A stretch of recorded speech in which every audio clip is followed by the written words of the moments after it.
પોતે શુદ્ધ થઈએ અને દેવનું ભય રાખીને સંપૂર્ણ પવિત્રતા સંપાદન કરીએ. પ્રાર્થના કરીએ. પવિત્ર પરમેશ્વર પિતા, આજના દિવસને માટે અમે તમારો આભાર માનીએ છીએ, તમારી સ્તુતિ કરીએ છીએ. અમે જેવા છે તેવા તમારા હાથોમાં સોંપાય છે.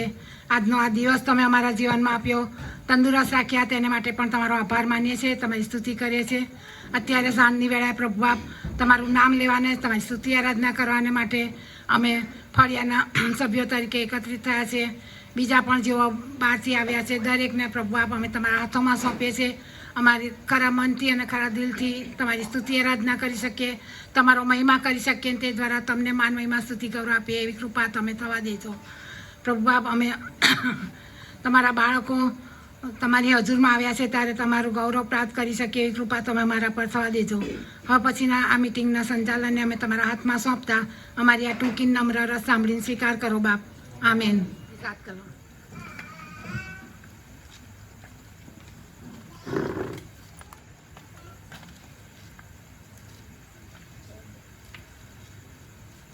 આપણે ઈશ્વર પિતાના પવિત્ર વચનો વાંચીએ તો સાંભળીએ. માથી લખેલી સુવાર્તા તેનો 5મો અધ્યાય અને તેના વચનો 1 થી 7 સુધી. ત્યારે ઘણા લોકોને જોઈને તે પહાડ પર ચડી ગયો અને તેના બેઠા પછી તેના શિષ્યો તેની પાસે આવ્યા અને તેને પોતાનું મોં ઉઘાડીને તેઓને ઉપદેશ કરતા કહ્યું કે આત્મામાં જેઓ રાગ છે તેઓને ધન્ય છે, કેમ કે આકાશનું રાજ્ય તેઓનું છે. જેઓ શોક કરે છે તેઓને ધન્ય છે, કેમ કે તેઓ દિલાસો પામશે. જેઓ નમ્ર છે તેઓને ધન્ય છે, કેમ કે તેઓ પૃથ્વીનું વતન પામશે. જેઓને ન્યાયપણાની ભૂખ તથા તરસ છે તેઓને ધન્ય છે, કેમ કે તેઓ ધરાશે. દયાળુઓને ધન્ય છે, કેમ કે તેઓ દયા પામશે. આમેન. દોરી જશે.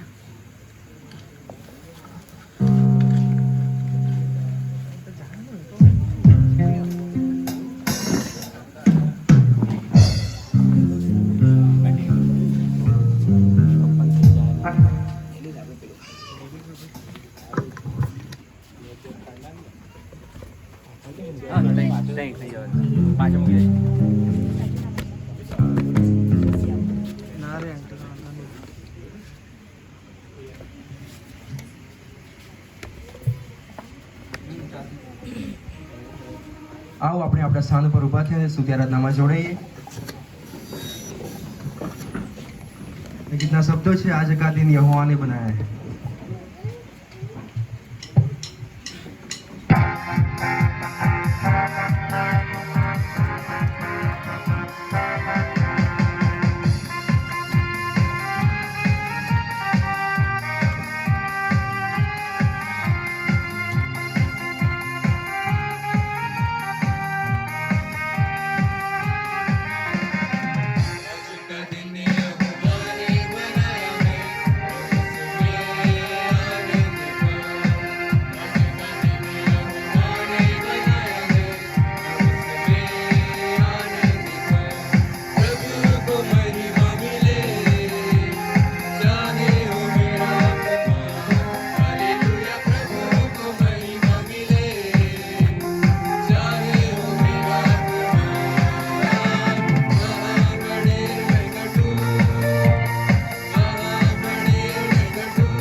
Hallelujah hallelujah. આવો આપણે થોડીક ક્ષણો આપણી આંખોને બંધ કરીએ. પ્રભુનો આભાર માનીએ કે આજે આપણે આ દિવસ જોઈ શક્યા છીએ. ખુલ્લા આકાશ નીચે એક ખ્રિસ્તી વ્યક્તિઓ તરીકે, વિશ્વાસુ વ્યક્તિઓ તરીકે આપણે આવી શક્યા છીએ આ મીટિંગમાં. માટે આપણે તેમનો બહુ જ આભાર માનીએ. આપણે દિવસ દરમિયાન ઘણી બધી રીતે અધૂરા માલુમ પડ્યા છીએ, ઘણા બધા પાપ કર્યા છીએ જાણતા અજાણતા. આપણે માફી માંગીએ, સહાય માંગીએ પ્રભુ પાસે, અને ગીતમાં જોડાઈએ, તું મેરા સરળ સ્થાન, તું મેરા ગઢ હૈ.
તમારો બહુ આભાર માનીએ છીએ કે તમે અમને સંભાળ્યા છે, સાચવ્યા છે.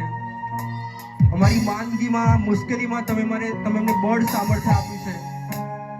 અને પ્રભુજી, જ્યારે અમે અમારા જીવનના લોએસ્ટ પોઈન્ટમાં આવ્યા ત્યારે પ્રભુજી તમે અમને બેક કર્યા છે. પ્રભુજી તમારી સાથે રહ્યા છે, ને પ્રભુજી તમે તમારા વચનો દ્વારા અમને હંમેશા ઉત્તેજિત કર્યા માટે તમારો બહુ આભાર માનીએ છીએ અમારા જીવન.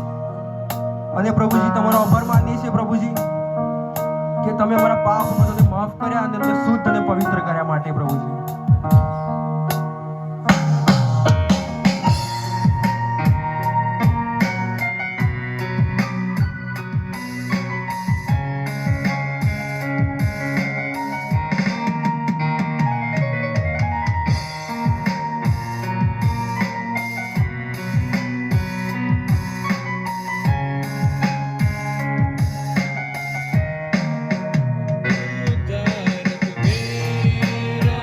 you.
છે કે તમે બહુ જ મહાન દેવ છો.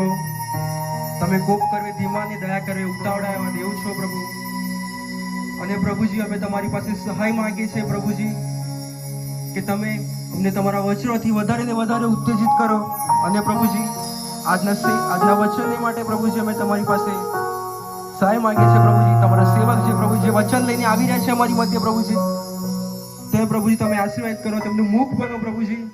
અને પ્રભુજી આજે અમે કેવળ સાંભળીને ના જઈએ પણ પ્રભુજી જે સાંભળીએ અમારા જીવનમાં અમારા દિલમાં ઉતારી અને પ્રભુજી તેને સંચરી એવું તમે થવા દો મારા દેવ. હવે પછીનું સગડું તમારા હાથમાં સોંપતા અમારી પ્રાર્થના પ્રભુ નામમાં સાંભળો સ્વીકાર કરો બાપ. આમીન. આપણે સ્થાન ઉપર બેસી જઈશું. બાળક સાહેબને આપીએ છીએ, આપણને સંદેશામાં દોરી જશે.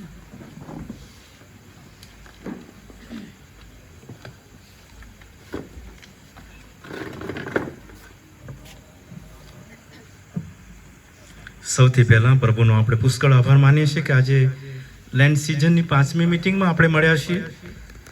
અને આ જે વિસ્તાર એ 7 કોટડી વિસ્તાર અને 7 કોટડી વિસ્તારના તમામ પરિવારો રહીશો જેઓ હાજર છો, તમને બધાને જોઈને બહુ આનંદ થાય છે. આપણા કારભારી બેન રૂબીનાબેન, તેઓને માટે પણ આપણે ઈશ્વર પિતાનો આભાર માનીએ છીએ. તેઓનો આભાર માનીએ છીએ, તેઓને અભિનંદન પાઠવીએ છીએ તેમની આ અદ્ભુત સેવાઓને માટે. આ વિસ્તારની કારભારી તરીકેની તેમની જે અદ્ભુત સેવાઓ ચાલુ છે ને પ્રભુની કૃપામાં બધા જ પરિવારોના ઘરે જવું અને પ્રાર્થનાઓ કરવી અને બાઇબલ વાંચન કરવું અને દાનો મેળવવા અને એ બધી બાબતો જે છે ખરેખર મુશ્કેલ, અઘરી ને તકલીફવાળી, પણ એ બધી સેવાઓ તેઓ કરે છે. અને એટલા માટે આપણા કારભારી બેન રૂબીનાબેનનો આપણે પુષ્કળ આભાર માનીએ છીએ અને અભિનંદન પાઠવીએ છીએ. 1,91,000 જેટલું દાન આ વર્ષ દરમિયાન તેમણે ભેગું કર્યું ને આપણા આ પરિવારોમાંથી એ દાનો મળે. અને એટલા માટે બધા જ પરિવારોને હું અભિનંદન પાઠવું છું. અને આ બહુ મોટું દાન તમે આપ્યું છે અને કારભારી બેન રૂબીનાબેને આ દાન મેળવ્યું છે, તેઓનો આપણે આભાર માનીએ છીએ, અભિનંદન પાઠવીએ છીએ. અને અત્યારે ઉપસ્થિત તમે જેઓ હાજર છો, ખાસ કરીને પાસ્ટેટ કમિટીના સભ્યો સોનલબેન, આશીષભાઈ, આપણા નાણાં અને કારભારીપણા સમિતિના પ્રમુખ કાંતિભાઈ, બીજા જેઓ કારભારીઓ હાજર છો, બીજા કેટલાક વિસ્તારોના જે સભ્યો તમે આવો છો, તમારા બધાનો પ્રભુ ઈસુના નામમાં હું આવકાર કરું છું. અને આપણે લેન્ડ સિઝનની આ મિટિંગોમાં સાંજે મળીએ અને આપણા વર્ષ દરમિયાન આપણા જીવનોમાં જે કંઈ પ્રકારની તકલીફો આવી, ઉણપો આવી, મુશ્કેલીઓ આવી, નિરાશાઓ આવી, પ્રશ્નો આવ્યા, એ બધું પ્રભુની આગળ લાવીએ અને આપણે નવા જીવનમાં આગળ વધીએ. એકચ્યુઅલી તપ ઋતુ જે કહેવામાં આવે છે, તપ ઋતુ એટલે આપણે પશ્ચાતાપ કરીએ, કારણ કે આપણે રોજે રોજ પશ્ચાતાપ કરવાની જરૂર છે, પસ્તાવો કરવાની જરૂર છે. અને એ આખી પ્રોસેસમાંથી આપણે બહાર આવીએ અને ઈશ્વરના લોક તરીકે આગળ વધીએ. અને એટલા માટે આ લેન્ડ સિઝનની મિટિંગો, આત્મિક જાગૃતિની મિટિંગોનું આયોજન જે થાય છે, આપણે પ્રભુનો પુષ્કળ આભાર માનીએ છીએ, પાસ્ટેટ કમિટીનો આભાર માનીએ છીએ. આપણા પાળક સાહેબ રેવરન્ડ સાયમન બેનાર્ડ સાહેબ ને જ્યોત્સનાબેન જેઓ બરોડા ગયા, આજે રેવરન્ડ સાયમન ક્રિશ્ચન સાહેબ જેઓ પ્રભુમાં ઊંઘી ગયા છે, તેઓની દફનવિધિ હતી ને ત્યાં તેઓ છે. તેઓએ બધાને શુભેચ્છા પાઠવી છે. હમણાં આપણે પ્રાર્થનામાં તેમને યાદ કરીશું, પણ અત્યારે તેઓએ જે શુભેચ્છા પાઠવી છે ને બધાને સલામી પાઠવી છે એ તમે જાણશો. અને આજે તેમને વચન આપવાનું હતું, પણ અત્યારે મારે એ વચન આપવાનો સમય મળ્યો. ઈશ્વર પિતાનો આભાર માનું છું. અને જે અલગ અલગ વિષયો આપવામાં આવ્યા છે આપણી પાસે જે પેમ્ફલેટ છે તેમાં, અને એમાં આજે 10મી તારીખ 7 કોટડી વિસ્તાર દયાવાન થાઓ એ વિષય છે. અને માર્થીની સુવાર્તા 5મો અધ્યાય અને તેની 7મી કલમ છે, દયાળુ અને ધન્ય છે કેમ કે તેઓ દયા પામશે. એ વિષય પર પ્રભુનું વચન હું તૈયાર કરતો હતો, મનન કરતો હતો, શીખતો હતો. અને પ્રભુએ મને જે બાબતો શીખવી છે, જે તમારી આગળ અત્યારે સાંજે વહેંચી રહ્યો છું, મનન કરાવી રહ્યો છું.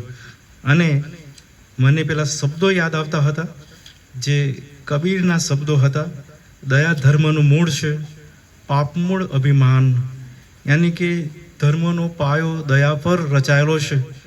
આપણા યહોવા દેવ એ સૌથી શ્રેષ્ઠ દયાળુ ઈશ્વર છે.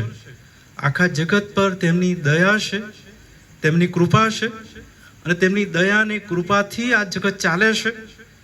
આપણે એટલા બધા પાપી છીએ, બધા લોકો એટલા બધા પાપમાં ડૂબી ગયેલા છે, ગરકાવ થઈ ગયેલા છે કે એક પળ પણ આપણે આ પૃથ્વી પર જીવવાને લાયક નથી. દરેકની ઉપર પ્રભુ સૂર્ય ઉગાડે છે, દિવસ લાવે છે, રાત દિવસ લાવે છે અને અલગ અલગ ઋતુઓ લાવે છે. સર્વ સારા દિવસો આપે છે, સગળા સારા વાના આપે છે અને સગળા સારા વાનાથી તૃપ્ત કરે છે. એટલે આપણો દેવ દયાળુ છે, કૃપાળુ છે, બહુ મોટો રહેમી ઈશ્વર છે. હું તમને કહીશ કે દયા જે છે, જે દયાને એના વિશે એવું કહેવામાં આવે છે કે દયા એટલે આપણે જેને લાયક છીએ અને એ લાયક હોવા છતાંય આપણા પર જે દયા કરવામાં આવે છે એના કારણે આપણે બચીએ છીએ, એને દયા કહેવામાં આવે. દાખલા તરીકે આપણે શિક્ષાને લાયક છીએ, વિનાશને લાયક છીએ અને બહુ મોટી આપત્તિ આપણા જીવનમાં આવે, બહુ મોટી હોનારતો આવે, બહુ મોટા પ્રશ્નો આવે અથવા બહુ ભયાનક શિક્ષાઓ આવે, યાચનાઓ આવે, વિનાશ આવે. એ આવવું જોઈએ કારણ કે આપણે પાપી છીએ, આપણે ભૂંડા છીએ, ઈશ્વરની વિરુદ્ધ આપણે ચાલીએ છીએ, આપણે આજ્ઞાઓ તોડીએ છીએ, ઈશ્વરને પસંદ નથી તેવું આપણે જીવન જીવીએ છીએ.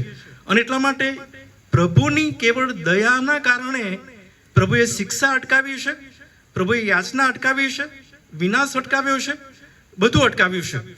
અને આપણે એ પ્રભુની રહેમ નજર નીચે આપણા જીવનો ચાલે છે, આપણા હૃદયો ચાલે છે, આપણા પરિવારો ચાલે છે અને આપણે આશીર્વાદિત જીવન જીવીએ છીએ.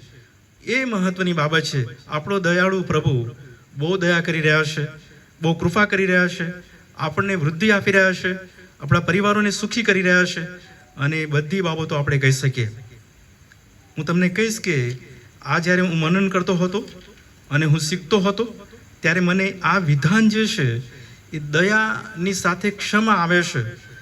દયા અને ક્ષમા પર પ્રભુ પ્રકાશ પાડે છે. જ્યાં દયા છે ત્યાં ક્ષમા છે.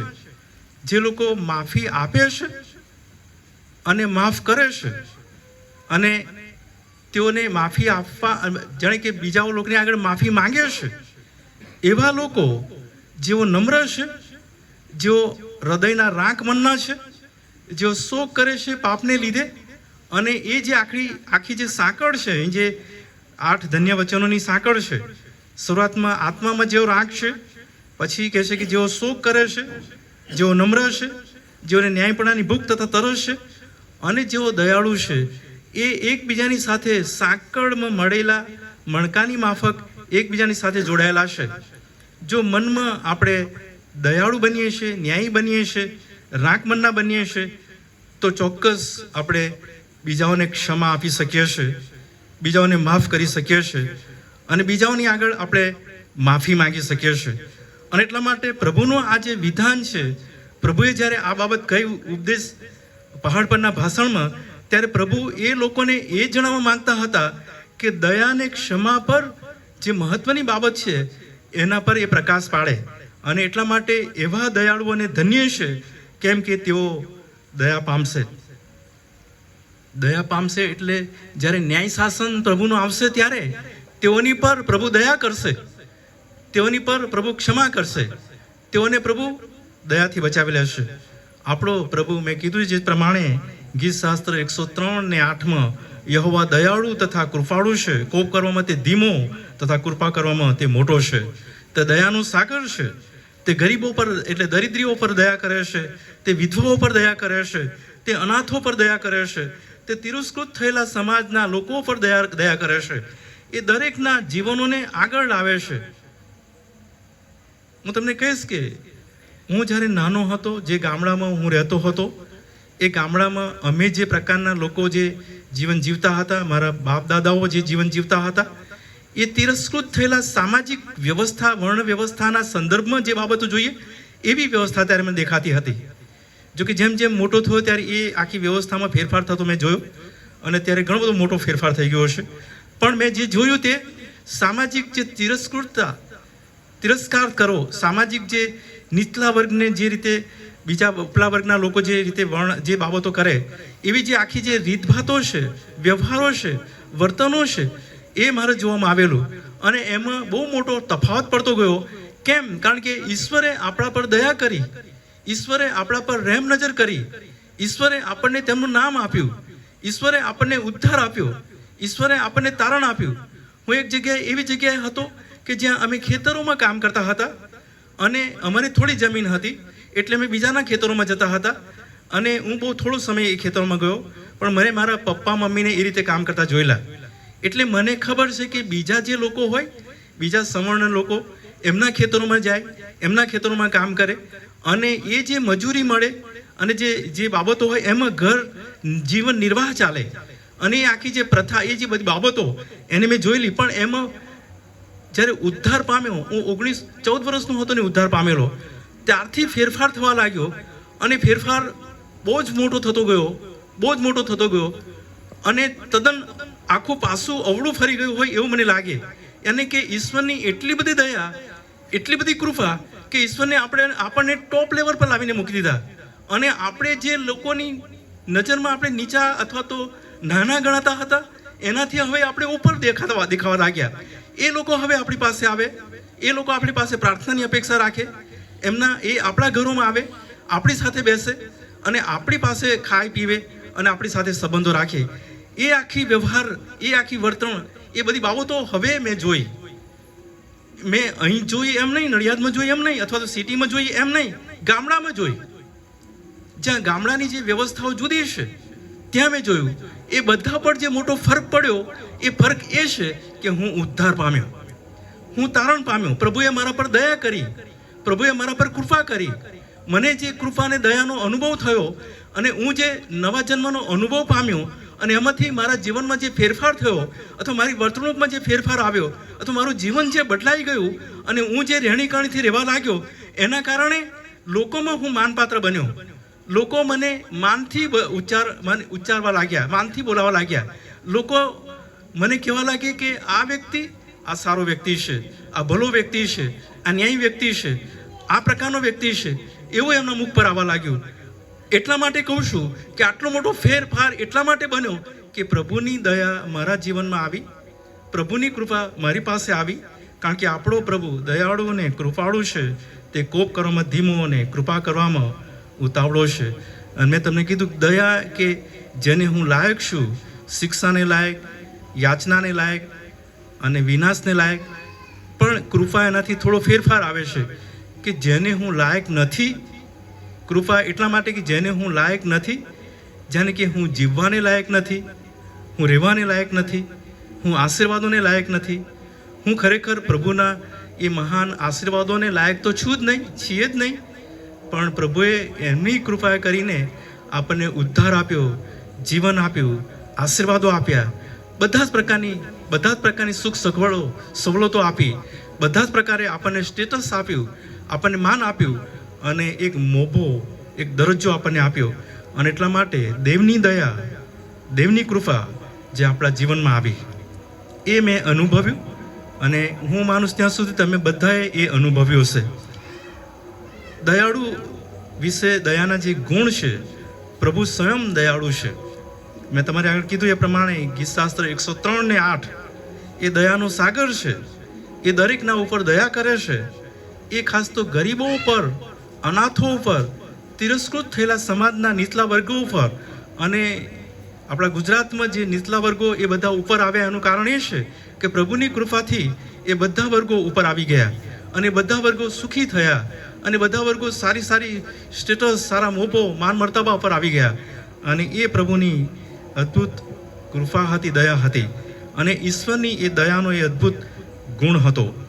બીજી બાબત કે દયાળુ લોકોને પ્રભુ આશીર્વાદો આપે છે અને એ આશીર્વાદો વિશે હું તમારી આગળ કહેતો હતો. પ્રભુ ઈસુએ આવા લોકોને વચન આપતા કીધું અને તેઓ દયા અનુભવશે. એ બાબત માર્થીની સુવાર્તાના આપણે જે દયાળુઓને ધન્ય છે ત્યાં પ્રભુ ઈસુ કીધું.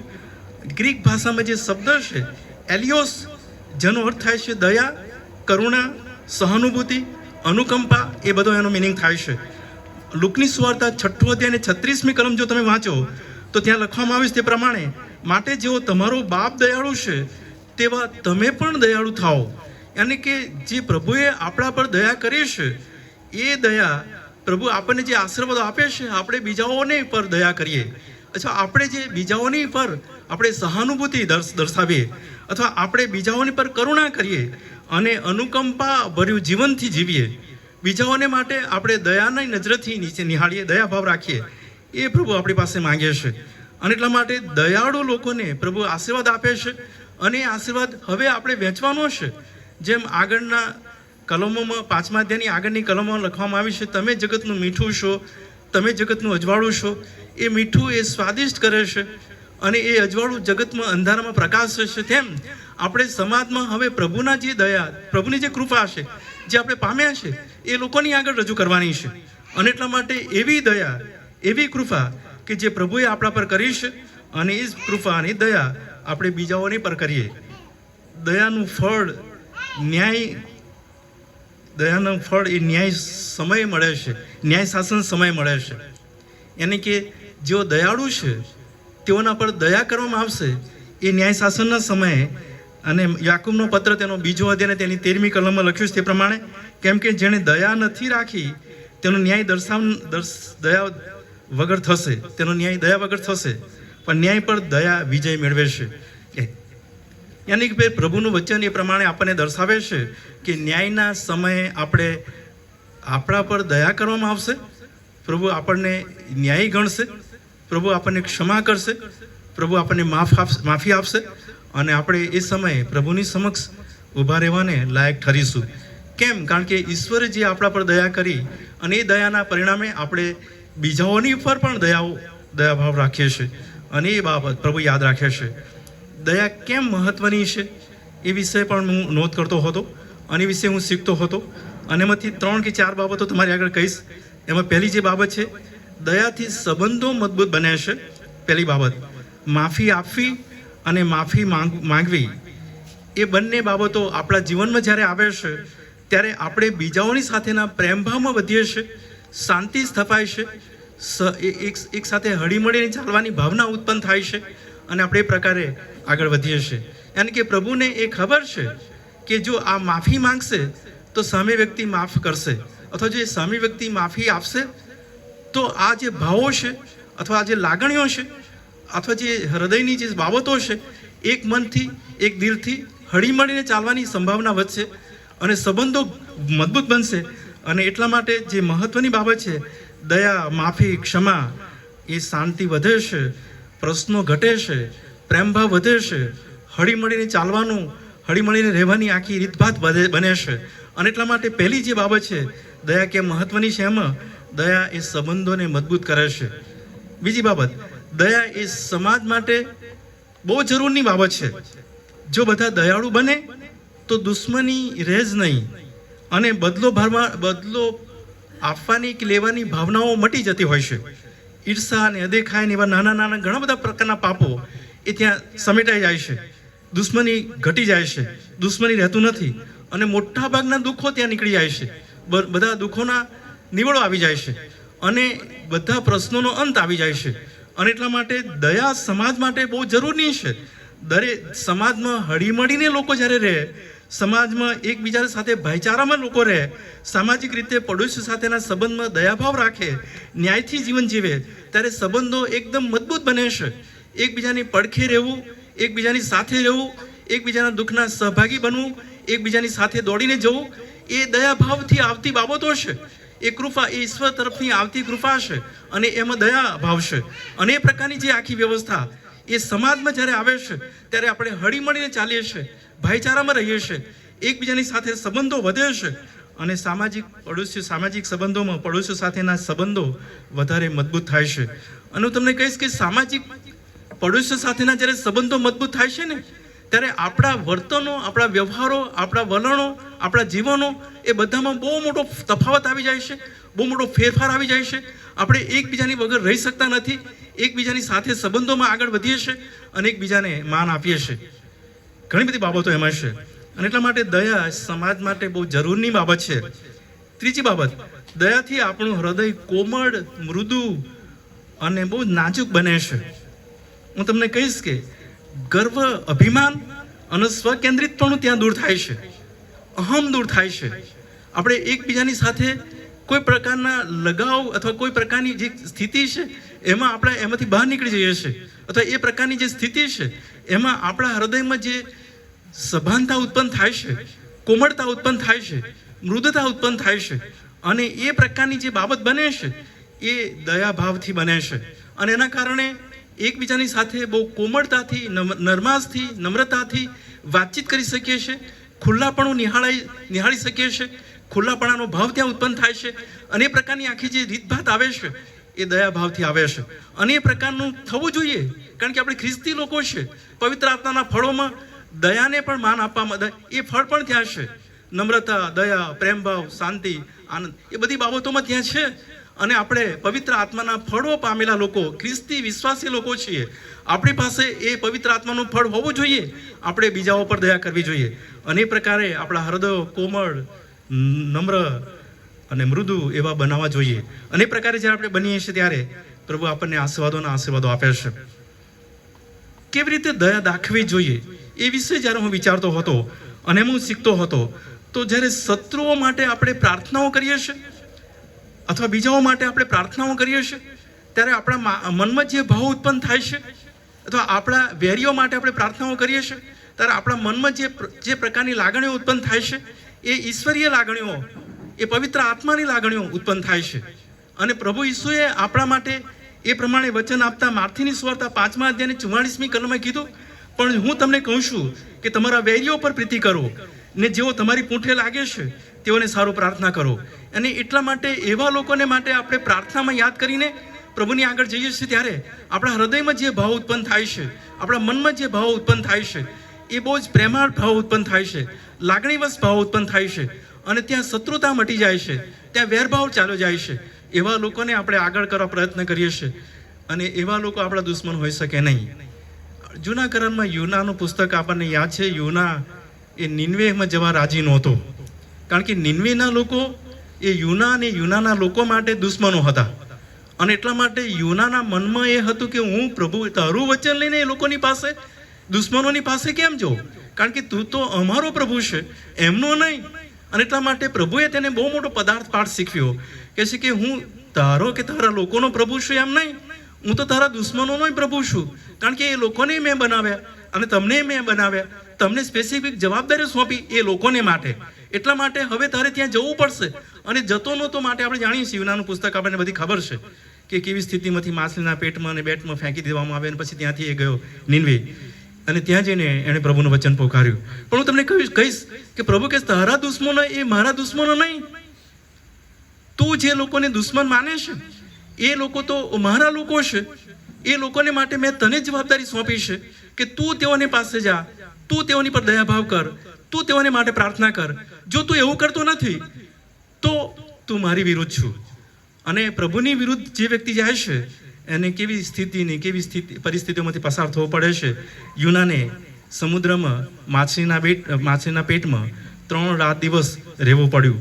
બહુ ભયાનક પરિસ્થિતિ અને ભયાનક દુઃખમાંથી તે પસાર થયો. આપણે જાણીએ છીએ પ્રભુ એ દર્શાવે છે કે શત્રુઓ માટે તમે પ્રાર્થનાઓ કરો, તમે વેરીઓ માટે પ્રાર્થનાઓ કરો.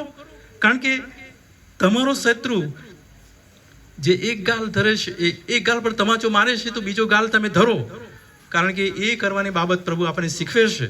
અને એ ત્યાં નમ્રતા, દયા, પ્રેમભાવ અને એ જે બાબતો બને છે. બીજી બાબત, કમજોર ને નિસહાયને એવા લોકોને સહાય કરો, મદદ કરો.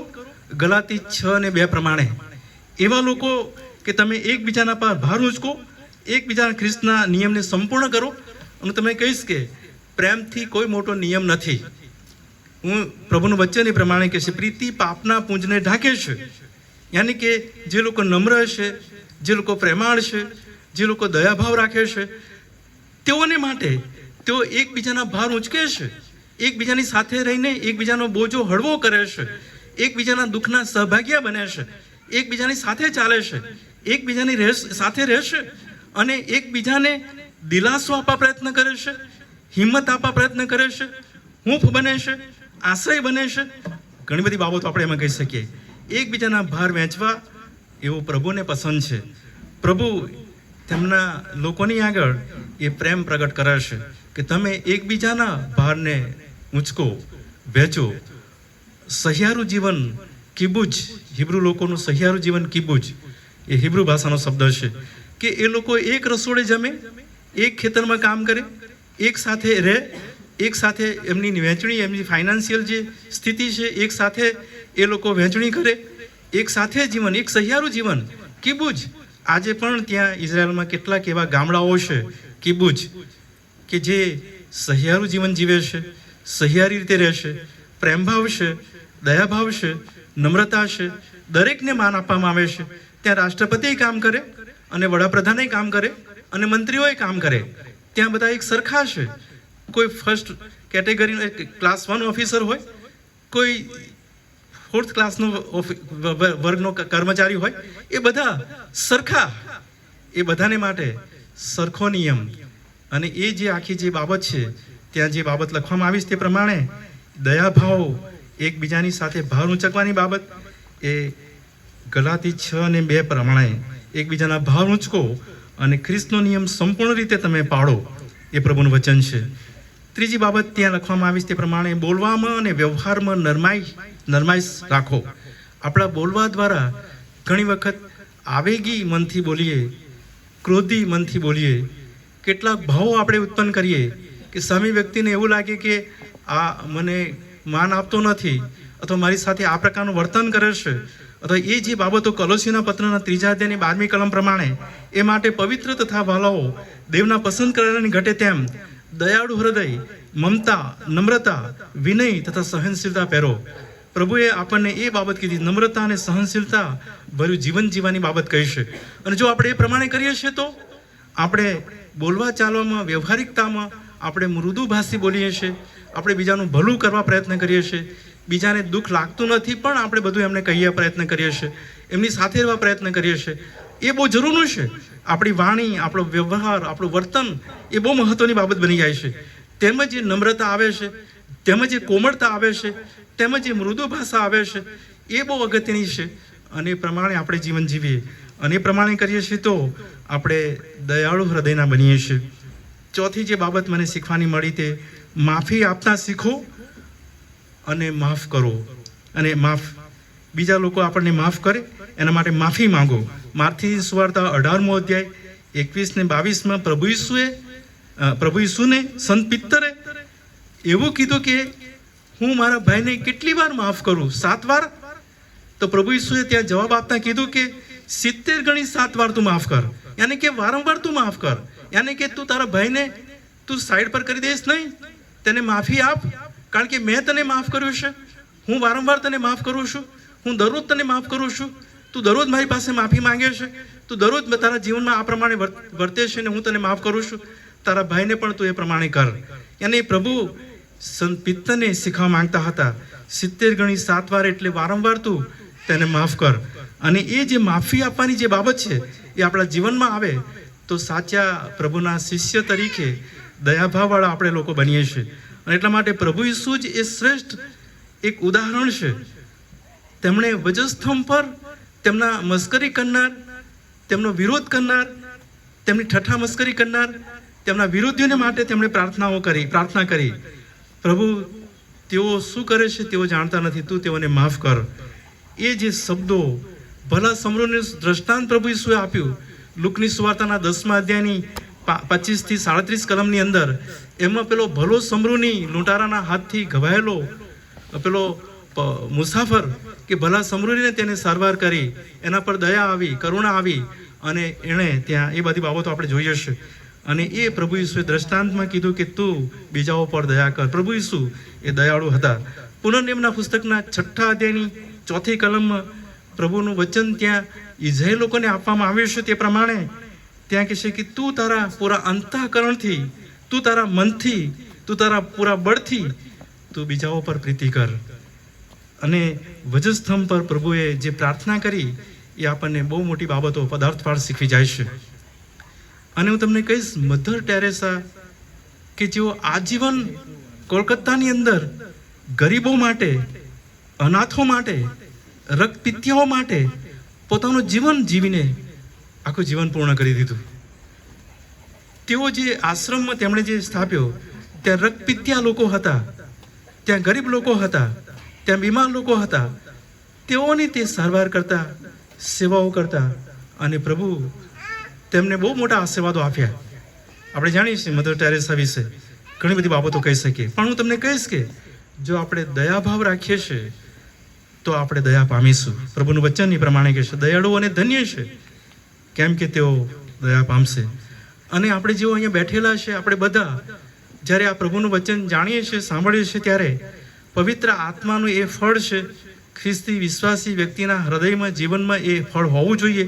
અને એ ફળ પ્રમાણે જ્યારે આપણે રહીએ છીએ ત્યારે સમાજ માટે, પ્રભુના લોકો માટે, મંડળી માટે, અન્ય જાતિના લોકો માટે આપણે બહુ મોટા સાક્ષીનું કારણ, બહુ મોટી સુવાર્તાનું કારણ આપણે બનીએ છીએ.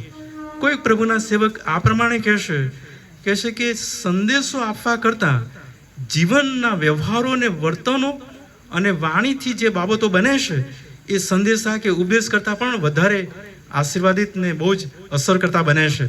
અને એમાં દયાભાવ એક એવો વ્યવહાર કે વર્તન છે કે એ ફક્ત આપણે બીજાઓ પર કરીએ ત્યારે એની બહુ મોટી અસરો સમાજમાં, લોકોમાં બહુ મોટે પાયે ફેલાય છે.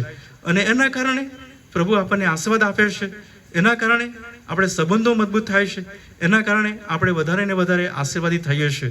અને આ પ્રકારના જે દયાભાવની જે રીતભાતો છે એ આપણા જીવનમાં આવે, આપણે તેમાં આગળ વધીએ અને પ્રભુનો મહિમા થાય. એટલા માટે આવો પ્રભુની પાસે આપણે જઈએ, કૃપા માંગીએ, પ્રાર્થના કરીએ, આપણી આંખો બંધ કરીએ ને પ્રાર્થનામાં નમીએ. પ્રભુજી, અમે તમારો પુષ્કળ આભાર માનીએ છીએ. તમારું વચન તો કહેશે કે દયાળુઓને ધન્ય છે કેમ કે તેઓ દયા પામશે. તમે પોતે દયાળુ હતા પ્રભુ બાપ. તમે જૂના કરારમાં, નવા કરારમાં અમે વાંચીએ છીએ તો બહુ દયાળુ ને રહેમી ઈશ્વર છો. કૃપા કરવામાં ઉતાવળા છો, કોપ કરવામાં ધીમા છો.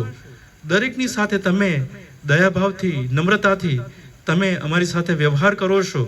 એવા મહાન ઈશ્વર, અમે તમને માન, મહિમાને ગૌરવ આપીએ છીએ પ્રભુ. તમારા વચનો તરફ જ્યારે અમે દ્રષ્ટિ કરીએ છીએ ત્યારે પ્રભુ એ વચનો દ્વારા તમે અમને સમજ આપો છો કે અમારે દયાળુ બનવાનું છે, અમારે નમ્ર બનવાનું છે, અમારે મનમાં રાંકડા બનવાનું છે.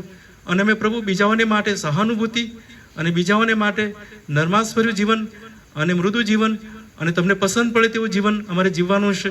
અને એના માટે પ્રભુ તમે અમને આ જગતમાં તૈયાર કરો, આશીર્વાદ આપો, તમારી કૃપાથી અમને ભરો, તમારા મહિમાનું કારણ બનાવો, તેવી ખાસ વિનંતી પ્રભુ અમે કરીએ છીએ.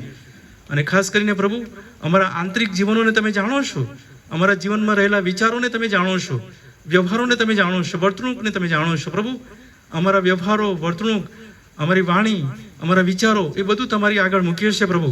તમે અમને માફ કરો, શુદ્ધ કરો, પવિત્ર કરો અને તમારા પવિત્ર આત્માના ફળો અમારા જીવનમાં તમે લાવો તેવી વિનંતી કરતા પ્રભુ ઈસુના નામમાં અમારી આ પ્રાર્થના તમે સાંભળો અને માન્ય કરો. આમીન.